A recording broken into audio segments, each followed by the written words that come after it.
Praise the Lord. கர்த்தர் நாமத்துக்கு ஸ்தோத்திரம் உண்டாவதாக. இன்றைய கர்த்தருடைய வார்த்தை நான் சொல்லி நாம் பார்க்கும்போது ஏசியா சாப்டர் 50 vs 5 நாம் பார்க்கிறோம். Praise the Lord. கர்த்தராகிய ஆண்டவர் என் செவியை திறந்தார், நான் எதிர்க்கவும் இல்லை, நான் பின் வாங்கவும் இல்லை அப்படின்னு சொல்லி நாம் பார்க்கிறோம். God has opened my ear அப்படின்னு சொல்லி நாம் பார்க்கிறோம். ஹல்லேலூயா. அப்படின்னா என்னன்னு சொல்லி நாம் பார்க்கும்போது நாம் சில டைமில் நாம் பார்க்கும்போது நம் கர்த்தருடைய வார்த்தை நாம் கேட்குறோம், ஆனால் அது நமக்கு ஞாபகம் இருப்பது இல்லை. ஹல்லேலூயா. ஸோ ஆனால் கர்த்தர் நம் செவியை திறந்தார் அப்படின்னு சொல்லி நாம் பார்க்கும்போது ஹல்லேலூயா.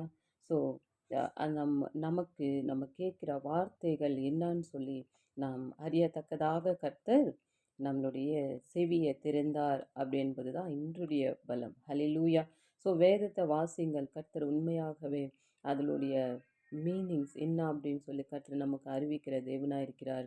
அதே வண்ணமாக நம்மளுடைய செவியை திறக்கிற தேவன் என்ன அப்படின்னு சொல்லி பார்க்கும்போது அதனுடைய எல்லா மீனிங்ஸும் நமக்கு தெரிய வைக்கிற தேவனாக இருக்கிறார். ஹல்லேலூயா. ஸோ இன்றைக்கு இந்த வார்த்தை வைத்து வாசிங்கள். கர்த்தர் உங்களை ஆசீர்வதிப்பாராக. ஆமென்.